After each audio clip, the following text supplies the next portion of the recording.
Assalamualaikum warahmatullahi wabarakatuh, Sobat Speed. Di video kali ini saya mau memasang sebuah shock breaker ya di sini, untuk mereknya ini ya.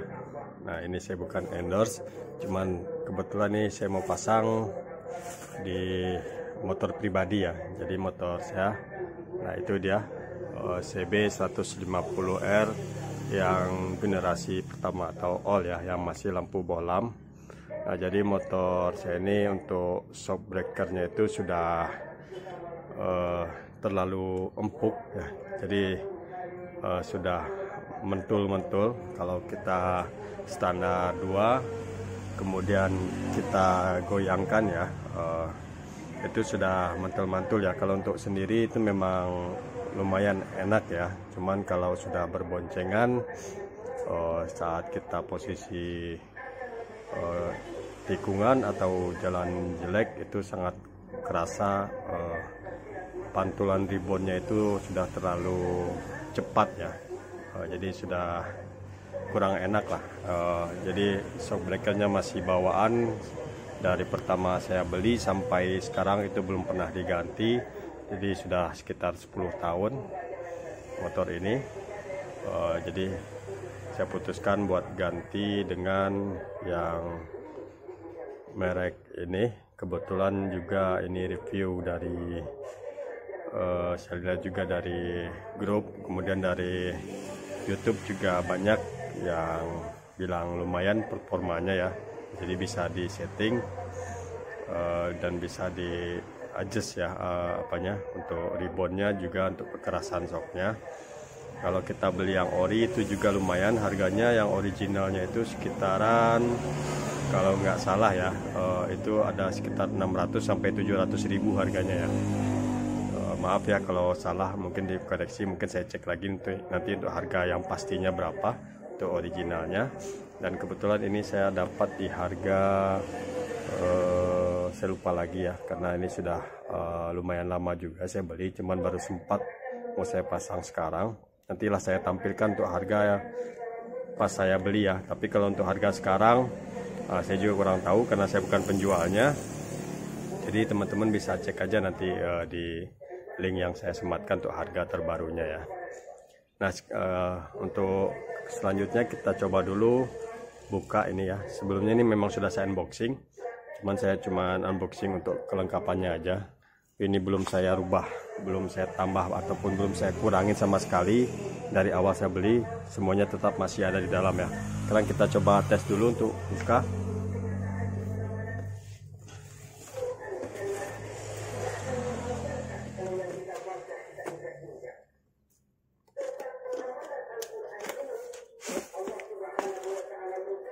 Nah, oke teman-teman, jadi untuk di dalamnya ini kita dikasih stiker. Kemudian di sini ada bracket untuk tabungnya ini ya. Tabungnya ini ada bracketnya. Kemudian di sini kita lihat unitnya. Nah, ini kebetulan saya beli yang warna black series dan asnya ini yang warna gold ya. Tabungnya warna hitam. Nah, kenapa saya pilih yang model seperti ini ya, supaya netral ya, bisa masuk di semua warna motor. Ini yang GP series ya, GP Pro series suspensi, mudah-mudahan bisa terlihat. Ini yang untuk tabungnya itu bisa diputar ya, ini bisa diputar 360 derajat. Jadi kita bisa setting untuk penyimpanan tabungnya itu gimana nanti pas di bagian rangka ya. Dan juga untuk di bagian sini juga kita bisa putar ya. Nah, kalau sebagian kan ada yang kaku ya. Nah, kalau ini enaknya kita bisa diputar. Kemudian untuk kelengkapan lain, sini kita juga dikasih bracket ya. Ini sama fungsinya juga untuk bracket di sini, tapi ini bisa terpakai atau tidaknya kita lihat aja nanti ya setelah pemasangan. Kemudian di sini juga kita dikasih kunci untuk setel bagian pernya ini ya. Nah, jadi di sini ada setelannya itu ada 3. Yang pertama di area di bawah, ini bisa kita putar. Untuk kliknya di sini saya belum sempat pelajari juga, jadi nanti akan saya tuliskan aja berapa kliknya untuk yang di bagian bawah sini. Kemudian yang di atas juga ini bisa kita putar nih dratnya, mulai dari, ntar saya kasih cahaya dulu. Nah, dratnya itu mulai dari sini sepanjang ini, jadi ini bisa kita turunkan terus sampai ke bawah ya, atau bisa kita naikkan lagi. Nah, ini posisinya kurang lebih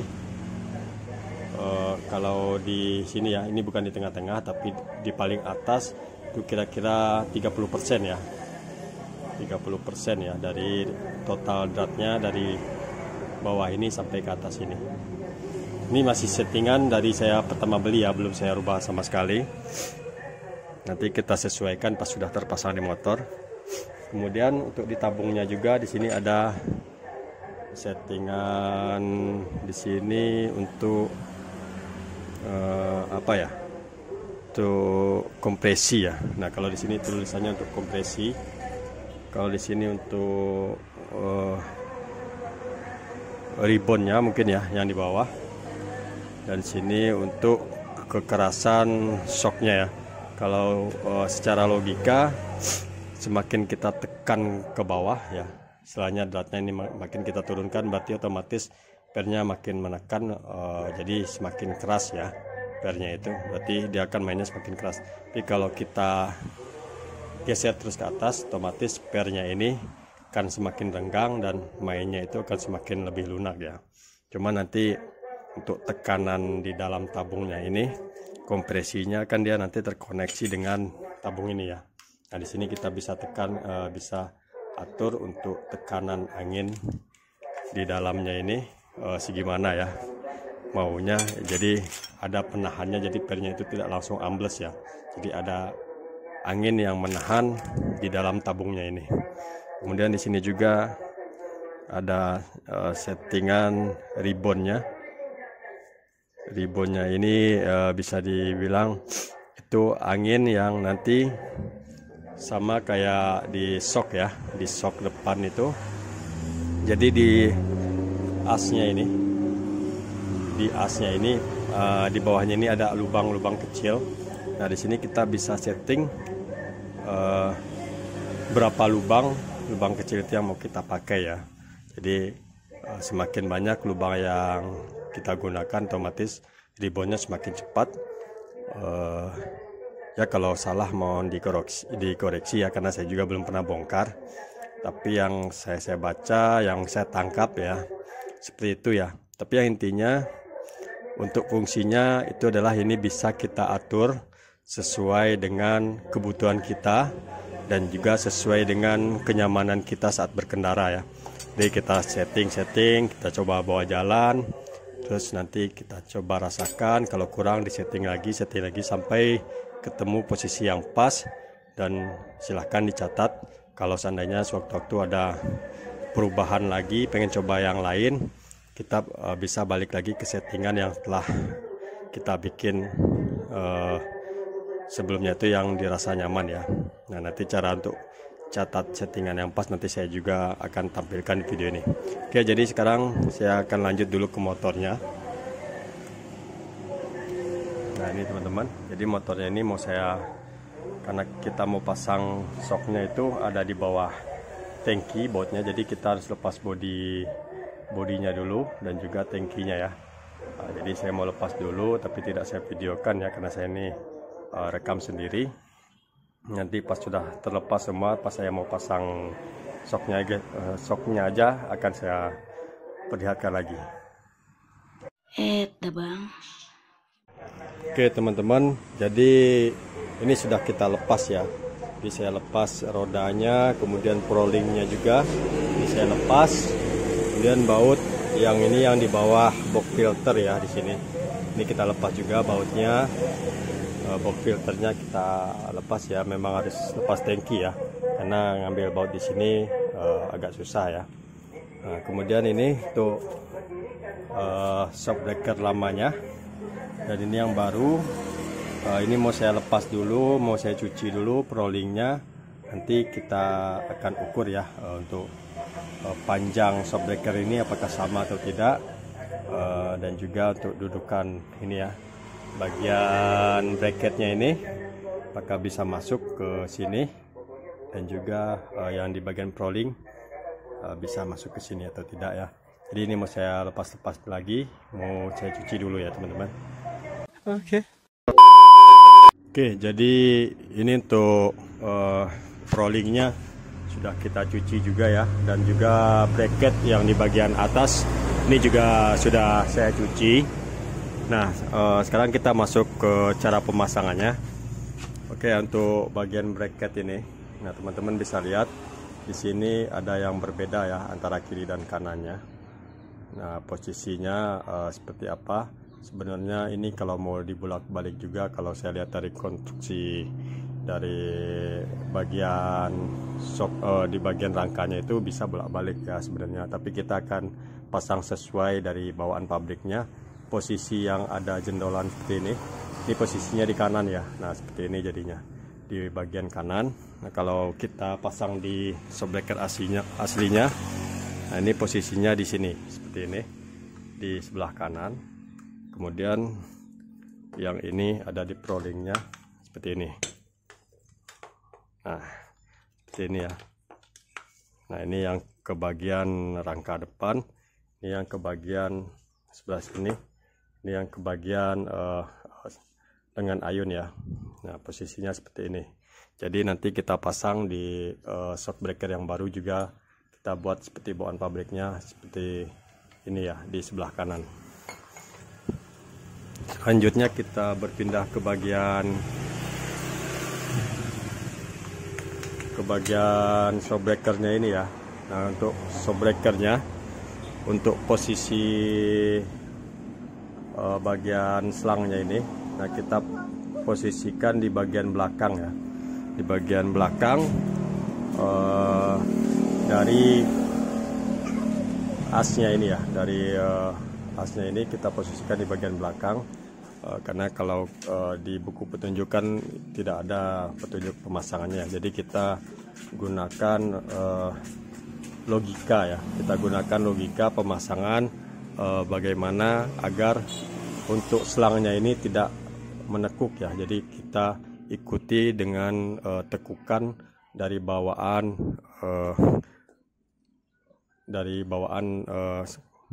shockbreaker ini ya. Nah, jadi ini kan lekukannya belakang bukan ke depan seperti ini ya. Kalau ke depan seperti ini berarti kita paksa ya. Yang satu lagi nanti umur selangnya malah bisa cepat bocor ya. Jadi posisinya memang seperti ini, dan tabungnya nanti kita posisikan di sebelah kiri atau mau di sebelah kanan juga bisa ya. Nah, jadi untuk bagian selangnya itu berada di bagian di dalam. Kalau kita posisikan sebelah kiri juga sama, tetap di bagian dalam. Tapi coba kalau kita balik, seandainya ini kita pasang di depan ya, di depan seperti ini. Nah, ini kita memaksa menekuk seperti ini, dan posisi selang yang ini jadi berada di luar ya, atau di sini juga akan berada di luar ya kalau kita posisikan di sebelah kirinya. Nah, ini kalau kita posisikan bagian selang yang di shocknya ini di depan ya. Jadi kalau secara logika saya yang pas untuk bagian selangnya ini kita arahkan ke bagian belakang. Jadi posisi seperti ini, dan baru tabungnya ini bisa kita posisikan di luar. Untuk selang yang ditabung ini berada di dalam. Oke, jadi seperti itu. Nanti pemasangannya tinggal asnya ini juga kita pasangkan ya, ini sebelah kiri ya, sebelah kanan ya. Nah, kita pasangkan, dan ini pas ya untuk ukurannya, pas, cuman agak sempit sedikit. Jadi nanti tinggal kita agak buka sedikit saja ya. Nanti baru yang di bagian bawahnya, nah ini tinggal kita pasang, masukkan ke sini, dan ini pas ya. Ya, jadi ini mau saya pasang-pasang dulu, nanti kita pasang lagi di motornya.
A few moments later.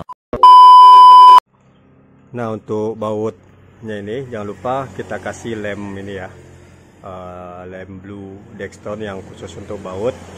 Nah, seperti sama halnya dengan rem piringan cakram ya, harus kita kasih ini karena dari bawaan pabriknya pun juga itu pakai lem seperti ini ya. Jadi fungsinya agar bautnya ini tidak lepas saat ketika dikendarai di jalanan yang ekstrim atau seperti apa ya. Karena pernah punya kasus teman komunitas yang baut atasnya ini hilang. Untung tidak terjadi kecelakaan di jalan ya, karena mungkin kurang kuat pas penyetelan ataupun memang tidak dikasih lem kembali ya. Jadi sebenarnya lebih amannya dikasih lem ini ya. Tidak kasih pun sebenarnya tidak masalah, tapi kalau saran saya kalau ada lem ini bagusnya dikasih ya, cukup sedikit saja ya. Sekarang saya mau kasih dulu lemnya.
A few moments later.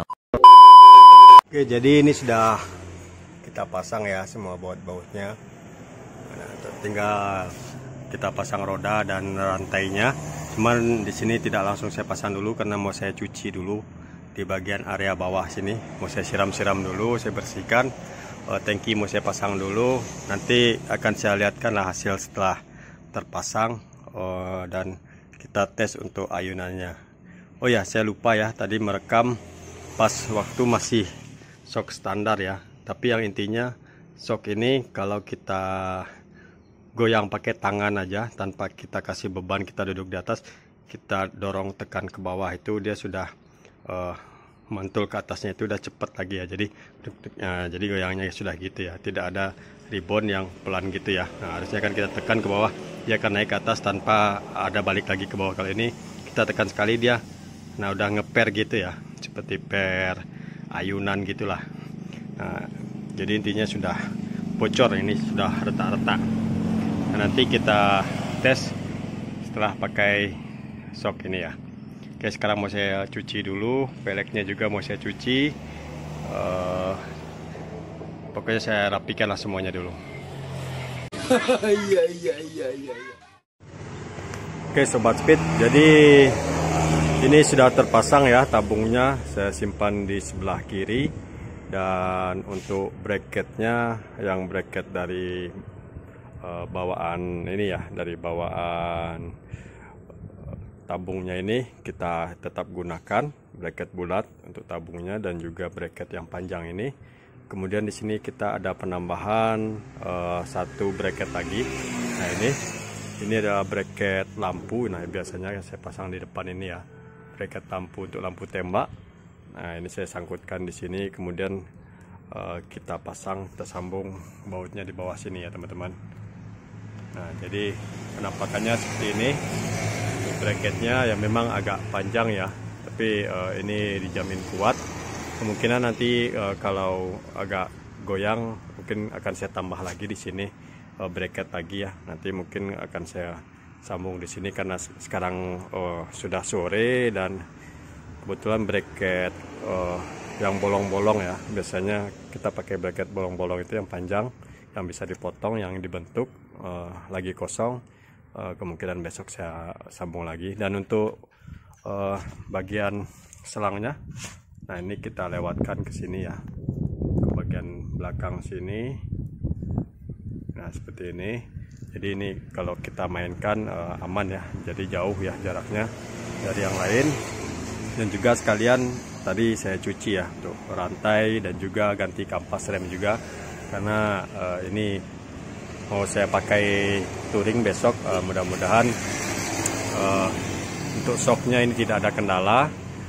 Dan untuk apa ya, untuk nanti settingannya di sini masih saya posisikan 0 ya. Jadi belum saya tes karena ini perdana juga saya pakai shock yang seperti ini. Jadi saya belum hafal betul untuk fungsi-fungsi settingannya. Nanti mungkin di next video, di part kedua setelah saya balik touring, sekalian saya juga mencari settingan yang pas. Nanti akan saya kasih lagi video terbarunya itu tentang cara settingannya, fungsi-fungsi dari settingan yang di tabung ini. Kemudian yang di bagian atas, nah yang di bagian atas ini yang bagian murnya ini, dan juga ada yang di bagian bawah sini ya. Nah, ini yang di bawah, nah ada yang panah ini. Nanti juga akan saya buatkan videonya apa aja fungsinya. Jadi mau saya ulik-ulik dulu. Di sini saya fokus hanya pemasangan aja ya. Jadi pemasangan shockbreaker ini apakah PNP atau tidak ya. Kalau saya rasa ini PNP, walaupun ada sedikit kita penyesuaian di bagian bracket ini ya. Nanti juga di bagian body biasanya ini kan agak rapat ya. Mungkin nanti akan saya cuak sedikit saja biar ini tidak kena ya di bagian body sampingnya ini. Nah, biasanya di bagian sini, di bagian sininya ya, nanti mungkin akan saya kasih cuakan lah sedikit ya, biar bodinya tidak terlalu renggang ya. Ya mungkin sampai sekian dulu video saya kali ini. Jika teman-teman ada pertanyaan atau mungkin yang sudah pengalaman, yang sudah pernah memakai shockbreaker Red It tipe GP Pro ya, ini maaf ya karena pas lagi setting tadi jatuh ke sini. Jadi stiker ya, saya kira plat besi, ternyata ini stikernya ini sudah rompal ya. Pokoknya ini GP Red It GP Pro Series ya. Jadi kalau teman-teman ada yang pernah memakai ini, silahkan tinggalkan di kolom komentar mungkin masukannya untuk settingannya gimana enaknya, karena saya juga baru pertama memakai ini ya, jadi saya belum tahu. Dan nanti saya buatkan lagi videonya di next video. Saya akhiri dulu video saya kali ini. Assalamualaikum warahmatullahi wabarakatuh.